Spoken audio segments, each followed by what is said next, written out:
Hi. The lesson number 16 is called Networks Matter. It means like your networks as a whole matter, but also your position in the network matters. And you are not just an individual; you are also part of a network of all your connections. And you can study networks, how they're structured, their properties, their shapes, but just to realize that networks matter. For example, your closest five friends might have very similar income. If you average the income of your five closest friends, it might be very similar to yours. The weight of your friends, like how much they weigh, if you average, it might be the average of their weight. It's kind of like takes the question, what was first, or is it like the birds of the same feather flock together, or is it was that you were in actually quite influenced by the networks that you happen to be, by the school, or that's, is it like you make up the group or the group makes up you? It's not an easy question, but it's a good question to think about. Like sometimes people have strange ideas, strange ideologies, and sometimes it's just because they were lucky or unlucky to end up in a group of people that share those ideas.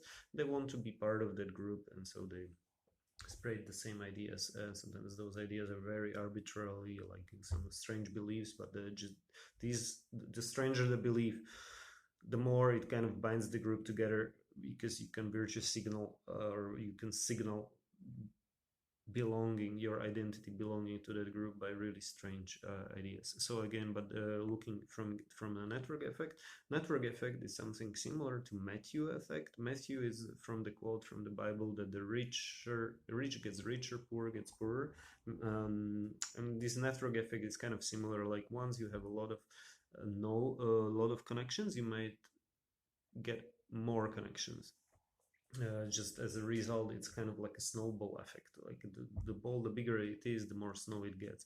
And the node in the network, the more connections you have on Facebook, the more likely it is that you will get more connections and you will grow bigger. And this kind of idea is also around like word of mouth and spreading, and companies growing, exponential growth, these kind of things, like how you can actually explore this network effect of like you are some central node, some infrastructure, something that people use. Like they use mobile phones, they use certain type of networks, then they use certain types of social networks to operate. Then it's difficult for them to switch, because they would need to switch all around, all together. So sometimes what happens is that you have people that are dissatisfied with a certain social network, but it's very expensive for all of these people to switch at once. So how you can preserve this network effect? Maybe then this is how you can preserve your monopoly power. Um, yeah. So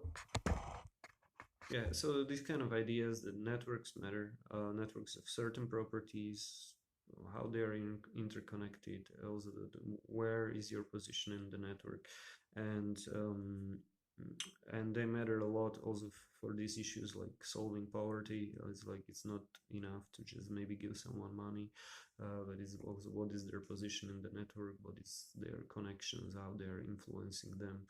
Um, but it's also yeah, these problems like poverty have multiple, it's like multivariate problems, multiple dimensions, and one of them is definitely people are on a periphery. Somehow they are marginalized.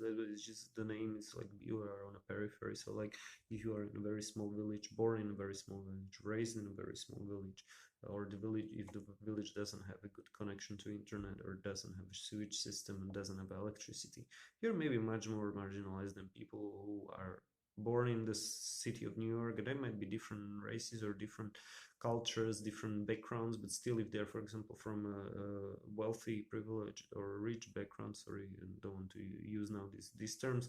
This is now we are talking about mental models, kind of like don't want to mix, let's say, something like talking about wealth, then talking about privilege, but okay, they're more central. Okay, to the network, they are more connected or something. So this guy, like from the big cities, they might have it easier in life maybe than the people in the small villages without electricity. Not maybe, I would say definitely in many aspects, like getting more connections because you already have connections, getting further because you have already this infrastructure that we discussed before.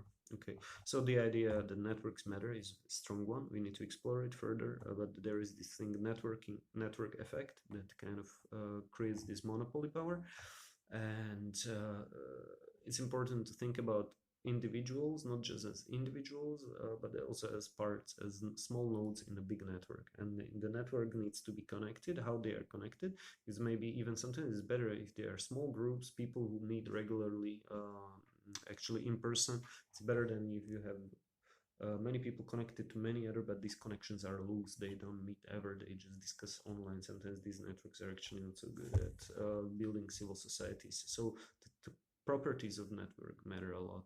Are they loose connections? Are they strong connections? Are there communities that meet in person? Or are they only online communities? It's very important.